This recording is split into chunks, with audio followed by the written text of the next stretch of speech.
The second law that governs creation is the law of the will of God. The wisdom of God is the how of God, but the will of God is the what of God. You know, Jesus revealed to us the meaning of worship. You know, in the realms of heaven, Lucifer did not read the lexicon of God properly. He thought worship was a good song, and because he could sing, he called himself a worshiper. When Jesus came, Jesus redefined worship. That worship is not a song. Worship is the ability to stay in the center of God's will. So the loudest, the best worship that God has ever heard was in Gethsemane. There was no microphone there. He said, the flesh is weak, but the spirit is willing. He said, Father, if it were possible, take this cup from me. Nevertheless, not my will, but thine. That's the summary of worship. The summary of worship is the ability to discern the will of God and to stay there. The reason is because the will of God is what holds creation together. If the will of God is withdrawn from creation, creation will collapse. Creation will lose essence.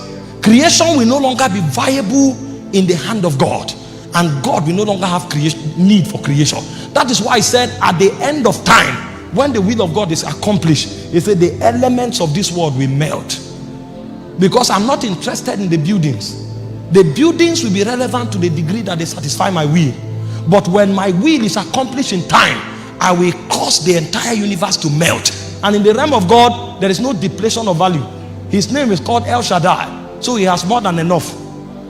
So even if the earth melts, he said a new Jerusalem will appear from heaven. The same way Eden descended from heaven, that's how the new earth will descend. There is no scarcity in that realm. So when my will is no longer there, even if the place is beautiful, it will melt.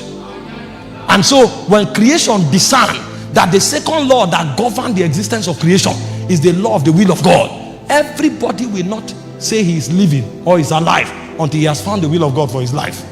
And the will of God is not a one time or a one moment reality. Every aspect of your life there is a will of God that must be found.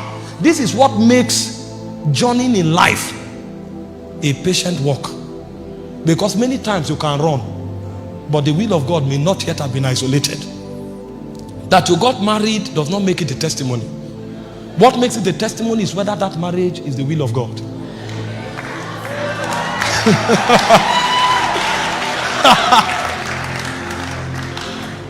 So you don't get married because you are 30.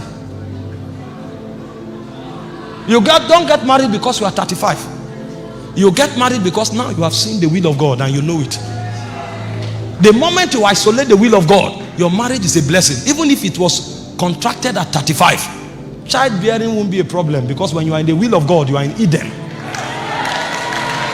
The reason men struggle is because they are outside the will of God. There is a place where you don't need to pray for things. There is a place where everything you need is added to you. That is the center of God's will. The reason most of our prayer points are many is because we are outside of God's will. When you come to the center of God's will, many prayers will not be necessary, because before you came there, it was supplied. That's why the fish will never know how to pray for water, because it's in the middle of water. The day the fish begins to pray for water, that means the fish is outside of his ecosystem. There are many things we pray about that would not have been necessary. The reason those prayers are necessary is because we are not in the center of God's will. So the labor of a man is to isolate the will of God for his life. You can be a preacher and be outside of God's will. I'm not trying to make a spiritual statement, even though it's very spiritual. You can be a businessman and be more in the center of God's will than an apostle, because it's not about the office, it's about the discerning eye that knows what was uttered concerning you before you were born. Because before you came, God had already gone into the studio. He took note of everything you will need. Most times we pray and it looks as if we are persuading God, because we think we know the need more than God. Meanwhile, before you started praying, God planned everything for your destiny before you came. He is 1,000 times more meticulous than you, because he said, before you were formed in your mother's womb, I knew you, I sanctified you, I ordained you to be a prophet. Everything you will ever need was already released. But the problem is that those things were put on the path of destiny, and so God expects you to trace that path. If you know it, Every station you get to, what you need will be waiting for you there. But when you dislocate, you will now begin to persuade God to get that thing that you need in Abuja, but you are in Lagos, to meet you in Lagos. That's where you have a problem, trying to exercise your faith and labor. If you came to Abuja, you will discover that there's a technology that orders the step of the righteous. And when God orders your step, he doesn't know how to order you into lack. He orders you into abundance, because everything you ever needed was prepared before you came. So the second law that governs the civilization of man is the law of the will of God. If you have not discerned the will of God for your life, you are at risk. Your existence is at risk. You will need the mercy of men. You will need to beg, and you will labor with uncertainty at different junctions of your life. But a man who is walking in the will of God is in a cruise mode. Jesus knew he was in the will of God. So even when the boat entered a turbulence, he was sleeping. You know, men don't sleep in a turbulent boat.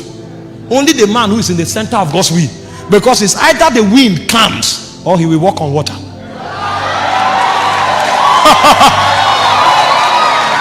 I don't know which one. It's either the wind comes or I will walk on water. Because so long as I'm in God's will, I can't be destroyed. The will of God becomes an insurance policy. When you go to religious places, people are fasting every day, hoping that they will survive. Those are babes. When men grow, they know that the jealousy of God is invested on their lives. They don't know how to perish. They don't know how to faint. Because before they came, God went ahead of them. That was how David fought his war. Before David went to battle, he consulted with the Urim and the Thummim. And the Bible said, when you see the mulberry tree move, I've gone ahead of you. David can go to war with stone, he will win. If you like, come with the best armor.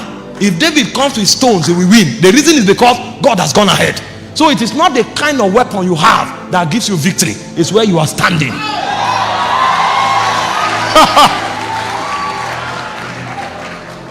The second law that governs man's existence is the code and the law of the will of God.